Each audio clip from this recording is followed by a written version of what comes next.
भागवत पुराण चतुर्थ स्कंध 24वां अध्याय। पृथु की वंश परंपरा और प्रचेताओं को भगवान रुद्र का उपदेश।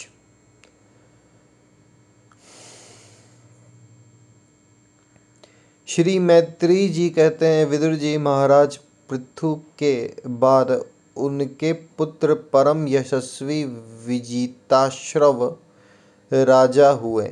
उनका अपने छोटे भाइयों पर बड़ा स्नेह था, इसलिए उन्होंने चारों को एक एक दिशा का अधिकार सौंप दिया।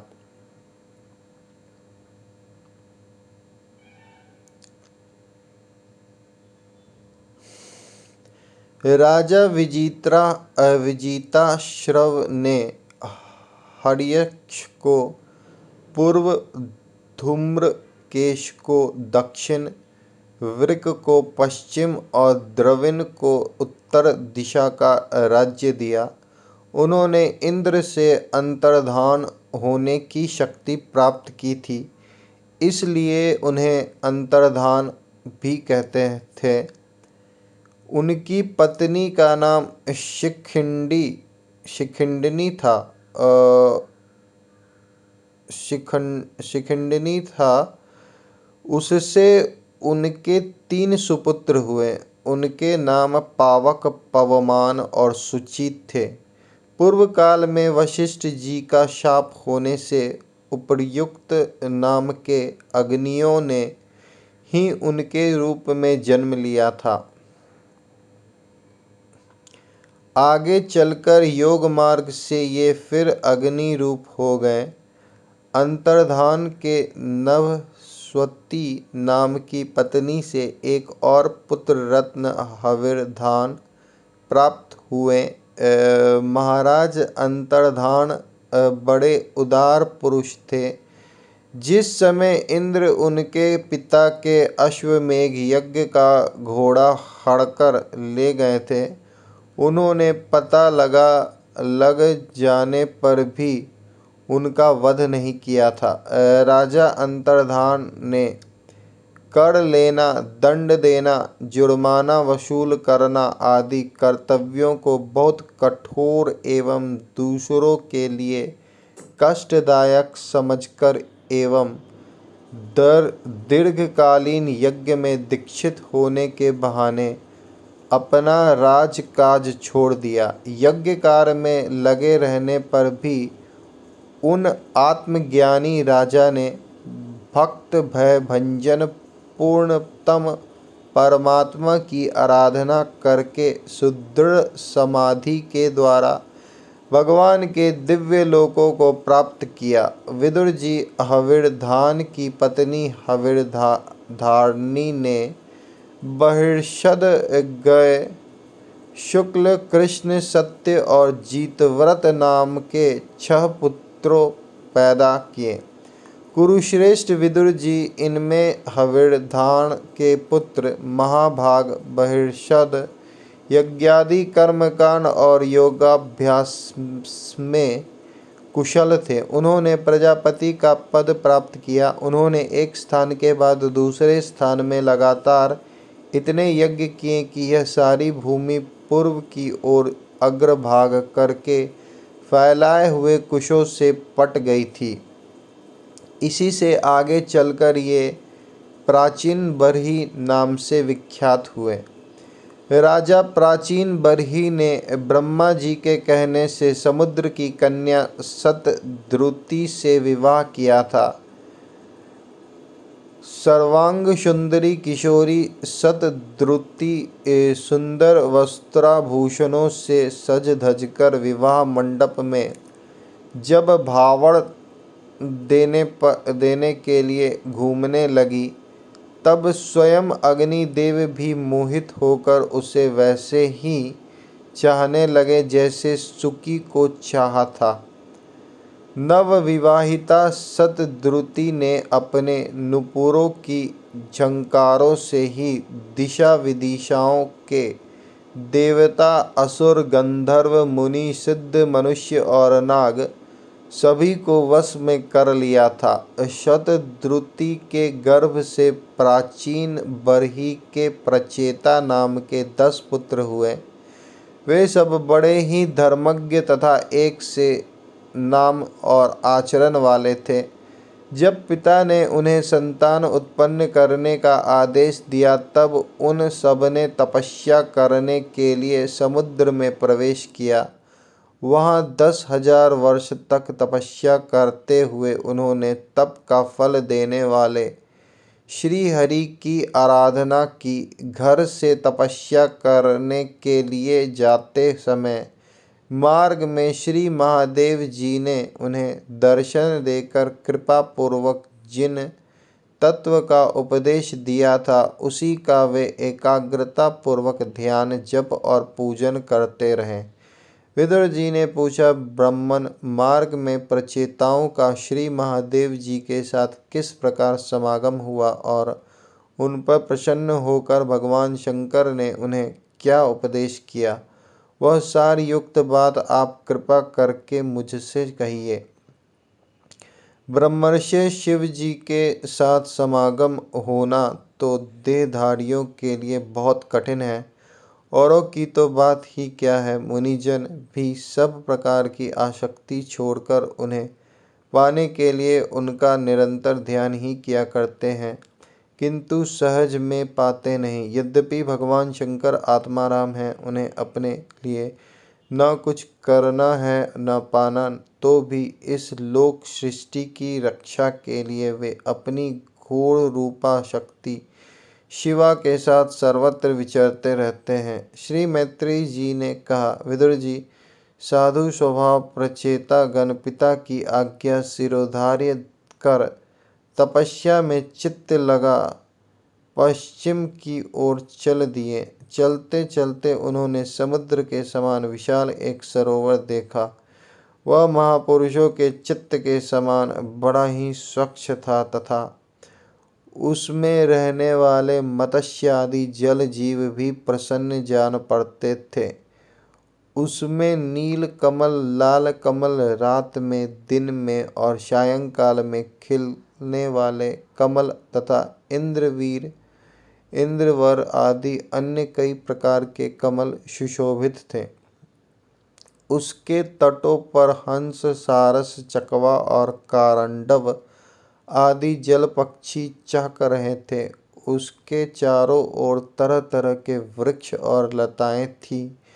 उन पर मतवाले भौरे गूंज रहे थे। उनकी मधुर ध्वनि से हर्षित होकर मानो उन्हें रोमांच हो रहा था। कमल कोश के पराग पुंज वायु के झकोरों से चारों ओर उड़ रहे थे, मानो वहाँ कोई उत्सव हो रहा है।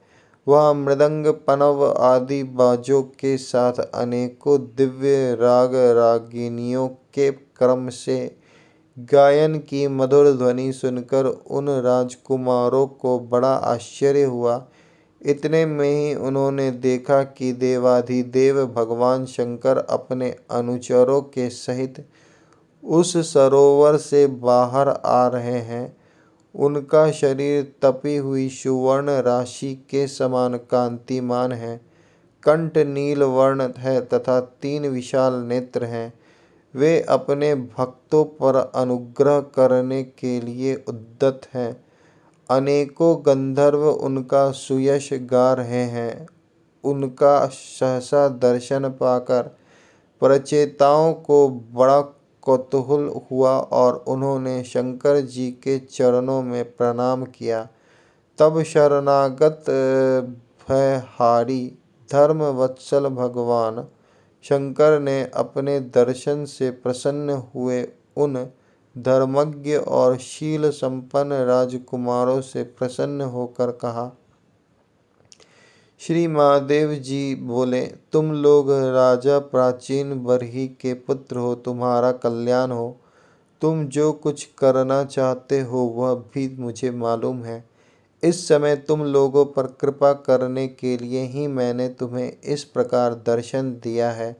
जो व्यक्ति अव्यक्त प्रकृति तथा जीव संज्ञक पुरुष इन दोनों के नियामक भगवान वासुदेव की साक्षात शरण लेता है वह मुझे परम प्रिय है। अपने वर्णाश्रम धर्म का भली भांति पालन करने वाला पुरुष 100 जन्मों के बाद ब्रह्मा के पद को प्राप्त होता है और इससे भी अधिक पुण्य होने पर वह मुझे प्राप्त होता है। परंतु जो भगवान का अनन्य भक्त है वह तो मृत्यु के बाद ही सीधे भगवान विष्णु के उस सर्व प्रपंचातीत परम पद को प्राप्त हो जाता है जिससे रुद्र रूप में स्थित मैं तथा अन्य आधिकारिक देवता अपने अपने अधिकार की समाप्ति के बाद प्राप्त करेंगे। तुम लोग भगवत भक्त होने के नाते मुझे भगवान के समान ही प्यारे हो। इसी प्रकार भगवान के भक्तों को भी मुझसे बढ़कर और कोई कभी प्रिय नहीं होता। अब मैं तुम्हें एक बड़ा ही पवित्र, मंगलमय और कल्याणकारी स्रोत सुनाता हूँ। इसका तुम लोग शुद्ध भाव से जप करना। श्री मैत्रेय जी कहते हैं, तब नारायण परायण करुणा द्रय हृदय भगवान शिव ने अपने सामने हाथ जोड़े खड़े हुए उन राजपुत्रों को यह स्रोत सुनाया। भगवान रुद्र स्तुति करने लगे, भगवान आपका उत्कर्ष उच्च कोटि के आत्मज्ञानियों के कल्याण के लिए, निजानंद लाभ के लिए है। उससे मेरा भी कल्याण हो। आप सर्वदा अपने निरतिशय परमानंद स्वरूप में ही स्थित रहते हैं। ऐसे सर्वात्मक आत्मस्वरूप आपको नमस्कार है। आप पद्मनाभ समस्त लोकों के आदि कारण हैं। भूत, सूक्ष्म, तन्मात्र और इंद्रियों के नियंता, शांत, एक रस और स्वयं प्रकाश वासुदेव चित्त के अधिष्ठाता भी आप ही हैं। आपको नमस्कार है। आप ही सूक्ष्म, अव्यक्त, अनंत और मुखाग्नि के द्वारा संपूर्ण लोकों का संहार करने वाले अहंकार के अधिष्ठाता, संकर्षण तथा जगत के प्रकृष्ट ज्ञान के उद्गम स्थान, बुद्धि के अधिष्ठाता प्रद्युम्न हैं। आपको नमस्कार है। आप ही इंद्रियों के स्वामी, मनस्तत्व के अधिष्ठाता भगवान अनिरुद्ध हैं। आपको बार बार नमस्कार है। आप अपने तेज से जगत को व्याप्त करने वाले सूर्य देव हैं। पूर्ण होने के कारण आप में वृद्धि और क्षय नहीं होता। आपको नमस्कार है। आप स्वर्ग और मोक्ष के द्वारा तथा निरंतर पवित्र हृदय में रहने वाले हैं। आपको नमस्कार है। आप ही सुवर्ण रूप वीर्य से युक्त और चातुर्होत्र कर्म के साधन तथा विस्तार करने वाले अग्निदेव हैं। आपको नमस्कार है। आप पितर और देवताओं के पोषक सोम हैं तथा तीनों वेदों के अधिष्ठाता हैं। हम आपको नमस्कार करते हैं। आप ही समस्त प्राणियों को तृप्त करने वाले सर्वरस जल रूप हैं। आपको नमस्कार है। आप समस्त प्राणियों के देह, पृथ्वी और विराट स्वरूप हैं तथा त्रिलोकी की रक्षा करने वाले मानसिक, ऐनेन्द्रियक और शारीरिक शक्ति स्वरूप वायु प्राण हैं। आपको नमस्कार है। आप ही अपने गुण शब्द के द्वारा समस्त पदार्थों का ज्ञान कराने वाले तथा बाहर भीतर का भेद करने वाले आकाश हैं तथा आप ही महान पुण्यों से प्राप्त होने वाले परम तेजो में स्वर्ग, वैकुंठ आदि लोक हैं। आपको पुनः पुनः नमस्कार है। आप पितृलोक की प्राप्ति कराने वाले प्रवृत्ति कर्म रूप और देवलोक की प्राप्ति के साधन निवृत्ति कर्म रूप हैं तथा आप ही अधर्म के फल रूप दुखदायक मृत्यु हैं। आपको नमस्कार है। नाथ, आप ही पुराण पुरुष तथा सांख्य और योग के अधीश्वर भगवान श्री कृष्ण हैं। आप सब प्रकार की कामनाओं की पूर्ति के कारण साक्षात मंत्र मूर्ति और महान धर्म स्वरूप हैं। आपकी ज्ञान शक्ति किसी भी प्रकार कुंठित होने वाली नहीं है। आपको नमस्कार है, नमस्कार है। आप ही कर्ता कारण, आप ही कर्ता करण और कर्म तीनों शक्तियों के एकमात्र आश्रय हैं। आप ही अहंकार के अधिष्ठाता रुद्र हैं। आप ही ज्ञान और क्रिया स्वरूप हैं तथा आपसे ही परा पश्यंती, मध्यमा और वैखरी चारों प्रकार की वाणी की अभिव्यक्ति होती है। आपको नमस्कार है प्रभु। हमें आपके दर्शनों की अभिलाषा है, अतः आपके भक्त जन जिसका पूजन करते हैं और जो आपके निज जनों को अत्यंत प्रिय हैं, अपने उस अनूप रूप की आप हमें झांकी कराइए। आपका वह रूप अपने गुणों से समस्त इंद्रियों को तृप्त करने वाला है। वह वर्षाकालीन मेघ के समान स्निग्ध, श्याम और संपूर्ण सौंदर्य का सार सर्वस्व है। सुंदर चार विशाल भुजाएं, महामनोहर मुखारविंद, कमल दल के समान नेत्र, सुंदर भौहें, सुघड़ नासिका, मनमोहिनी दंत पंक्ति, अमोल कपोल युक्त मनोहर मुखमुंडल और शोभाशाली समान कर्ण युगल है।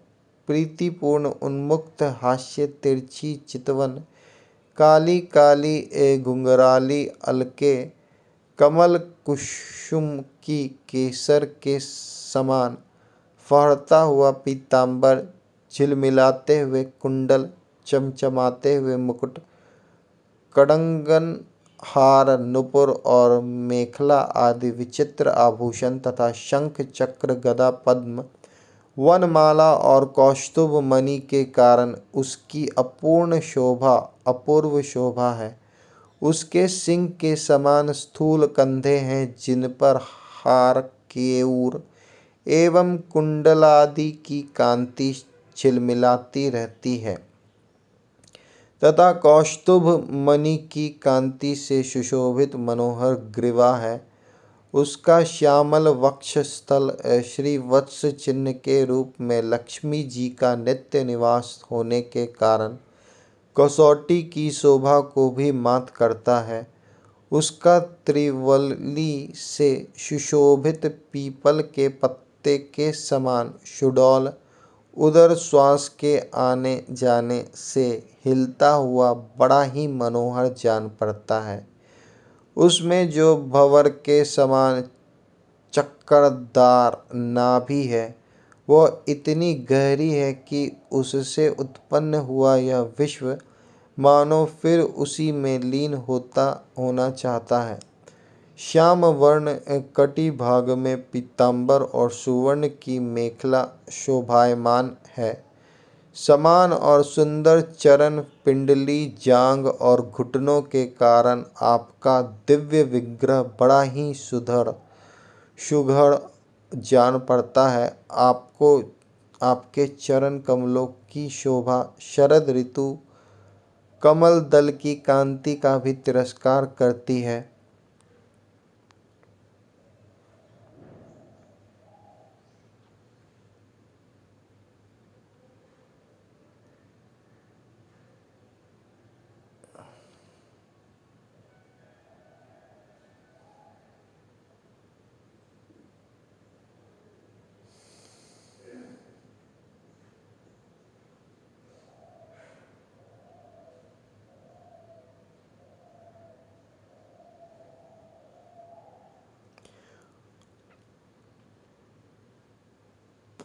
उनके नखों से जो प्रकाश निकलता है, वह जीवों के हृदयांधकार को तत्काल नष्ट कर देता है। हमें आप कृपा करके भक्तों के भयहारी एवं आश्रय स्वरूप उसी स्वरूप रूप का दर्शन कराइए। जगत गुरु, हम अज्ञानावृत प्राणियों को अपनी प्राप्ति का मार्ग बतलाने वाले आप ही हमारे गुरु हैं। प्रभु, चित्त शुद्धि की अभिलाषा रखने वाले पुरुष को आपके इस रूप का निरंतर ध्यान करना चाहिए। इसकी भक्ति ही स्वधर्म का पालन करने वाला पुरुषों को अभय कराने वाली है। स्वर्ग का साधन करने वाला इंद्र भी आपको ही पाना चाहता है तथा विशुद्ध आत्मज्ञानियों की गति भी आप ही हैं। इस प्रकार आप सभी देहधारियों के लिए अत्यंत दुर्लभ हैं। केवल भक्तिमान पुरुष ही आपको पा सकते हैं। सत्पुरुषों के लिए भी दुर्लभ अनन्य भक्ति से भगवान को प्रसन्न करके, जिनकी प्रसन्नता किसी अन्य साधनों से दुसाध्य है, ऐसे कौन होगा जो उनके चरण तल के अतिरिक्त और कुछ चाहेगा। जो काल अपने अदम्य उत्साह और पराक्रम से फड़कती हुई भौहों के इशारों से सारे संसार का संहार कर डालता है, वह भी आपके चरणों की शरण में गए हुए प्राणी पर अपना अधिकार नहीं मानता। ऐसे भगवान के प्रेमी भक्तों का यदि आधे क्षण के लिए भी समागम हो जाए तो उसके सामने मैं स्वर्ग और मोक्ष को कुछ नहीं समझता। फिर मृत्युलोक के तुच्छ भोगों की तो बात ही क्या है। प्रभु, आपके चरण संपूर्ण पाप राशि को हर लेने वाले हैं। हम तो केवल यही चाहते हैं कि जिन लोगों ने आपकी कीर्ति और तीर्थ गंगा जी में आंतरिक और बाह्य स्नान करके मानसिक और शारीरिक दोनों प्रकार के पापों को धो डाला है तथा जो जीवों के प्रति दया, राग द्वेष आदि रहित चित्त तथा सरलता आदि गुणों से युक्त हैं, उन आपके भक्त जनों का संग हमें सदा प्राप्त होता रहे, यही हम पर आपकी बड़ी कृपा होगी। जिस साधक का चित्त भक्ति योग से अनुग्रहित एवं विशुद्ध होकर ना तो बाह्य विषयों में भटकता है और न अज्ञान गुहा रूप प्रकृति में ही लीन होता है, वह अनायास ही आपके स्वरूप का दर्शन पा जाता है, जिसमें यह सारा जगत दिखाई देता है और जो स्वयं संपूर्ण जगत में भास रहा है, वह आकाश के समान विस्तृत और परम प्रकाश में ब्रह्म तत्व आप ही हैं। भगवान, आपकी माया अनेक प्रकार के रूप धारण करती है। इसी के द्वारा आप इस प्रकार जगत की रचना, पालन और संहार करते हैं जैसे यह कोई स्वदस्तु हो, किंतु इससे आप में किसी प्रकार का विकार नहीं आता। माया के कारण दूसरे लोगों में ही भेद बुद्धि उत्पन्न होती है। आप परमात्मा पर वह अपना प्रभाव डालने में असमर्थ होती है। आपको तो हम परम स्वतंत्र ही समझते हैं। आपका स्वरूप पंचभूत, इंद्रिय और अंतःकरण के प्रेरक रूप से उपलक्षित होता है। जो कर्म योगी पुरुष सिद्धि प्राप्त करने के लिए तरह तरह के कर्मों द्वारा आपके इस सगुण साकार स्वरूप का श्रद्धा पूर्वक भली भांति पूजन करते हैं, वे ही वेद और शास्त्रों के सच्चे मर्मज्ञ हैं। प्रभु, आप ही अद्वितीय आदि पुरुष हैं। सृष्टि के पूर्व आपकी माया शक्ति सोई रहती है, फिर उसी के द्वारा सत्व, रज और तम रूप गुणों का भेद होता है और इसके बाद उन्हीं गुणों से महत्तत्व, अहंकार, आकाश, वायु, अग्नि, जल, पृथ्वी, देवता, ऋषि और समस्त प्राणियों से युक्त इस जगत की उत्पत्ति होती है। फिर आप अपनी ही माया शक्ति से रचे हुए इन जरायुज, अंडज, स्वेदज और उद्भिज भेद से 4 प्रकार के शरीर में अंश रूप से प्रवेश कर जाते हैं और जिस प्रकार मधुमक्खियाँ अपने ही उत्पन्न किए हुए मधु का आस्वादन करती है, उसी प्रकार वह आपका अंश उन शरीरों में रहकर इंद्रियों के द्वारा इन तुच्छ विषयों को भोगता है। आपके उस अंश को ही पुरुष या जीव कहते हैं। प्रभु, आप का तत्व ज्ञान प्रत्यक्ष से नहीं अनुमान से होता है। प्रलय काल उपस्थित होने पर काल स्वरूप आप ही अपने प्रचंड एवं असहाय वेग से पृथ्वी आदि भूतों को अन्य भूतों से विचलित कराकर समस्त लोकों का संहार कर देते हैं। जैसे वायु अपने असहनीय एवं प्रचंड झोंकों से मेघों के द्वारा ही मेघों को तितर बितर करके नष्ट कर डालती है, भगवान यह मोहग्रस्त जीव प्रमादवश हर समय इसी चिंता में रहता है कि अमुक कार्य करना है, इसका लोभ बढ़ गया है और इसी विषयों की ही लालसा बनी रहती है। किंतु आप सदा ही सजग रहते हैं। भूख से जीव लपलपाता हुआ सर्प जैसे चूहे को चट कर जाता है, उसी प्रकार आप अपने काल रूप से उसे सहसा लील जाते हैं। आपकी अवहेलना करने के कारण अपनी आयु को व्यर्थ मानने वाला ऐसा कौन विद्वान होगा जो आपके चरण कमलों को विसारेगा। इनकी पूजा तो काल की आशंका से ही हमारे पिता ब्रह्मा जी और स्वयंभुव आदि 14 मनुओं ने भी बिना कोई विचार किए केवल श्रद्धा से ही की थी। ब्रह्मन इस प्रकार सारा जगत रुद्र रूप काल के भय से व्याकुल है, अतः परमात्मन इस तत्व को जानने वाले हम लोगों के तो इस समय आप ही सर्वथा भय शून्य आश्रय हैं। राजकुमारों, तुम लोग विशुद्ध भाव से स्वधर्म का आचरण करते हुए भगवान में चित्त लगाकर मेरे कहे हुए इस स्रोत का जप करते रहो। भगवान तुम्हारा मंगल करेंगे। तुम लोग अपने अंतःकरण में स्थित उन सर्वभूता अंतर्यामी परमात्मा श्री हरि की ही बार बार स्तवन और चिंतन करते हुए पूजन करो। मैंने तुम्हें यह योगादेश नाम का स्रोत सुनाया है। तुम लोग इसे मन से धारण कर मुनि व्रत का आचरण करते हुए इसका एकाग्रता से आदर पूर्वक अभ्यास करो। यह स्रोत पूर्व काल में जगदीश्वर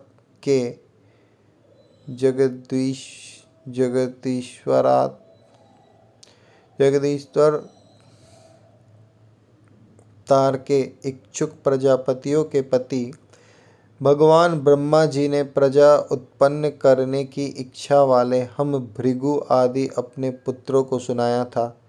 जब हम प्रजापतियों को प्रजा का विस्तार करने की आज्ञा हुई, तब इसी के द्वारा हमने अपना अज्ञान निवृत्त करके अनेक प्रकार की प्रजा उत्पन्न की थी।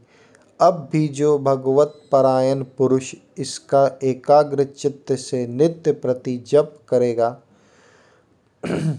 उसका शीघ्र ही कल्याण हो जाएगा। इस लोक में सब प्रकार के कल्याण साधनों में मोक्षदायक ज्ञान ही सबसे श्रेष्ठ है।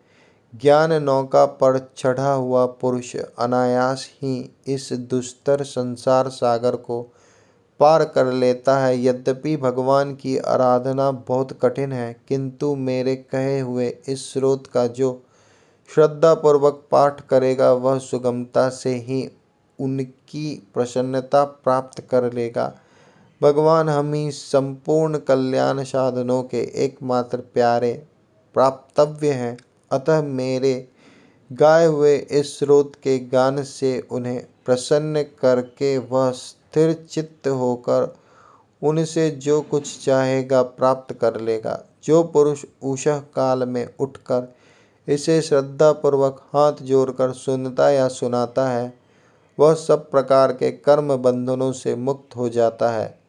राजकुमारों, मैंने तुम्हें जो यह परम पुरुष परमात्मा का स्रोत सुनाया है, इसे एकाग्र चित्त से जपते हुए तुम महान तपस्या करो। तपस्या पूर्ण होने पर इसी से तुम्हें अभीष्ट फल प्राप्त हो जाएगा।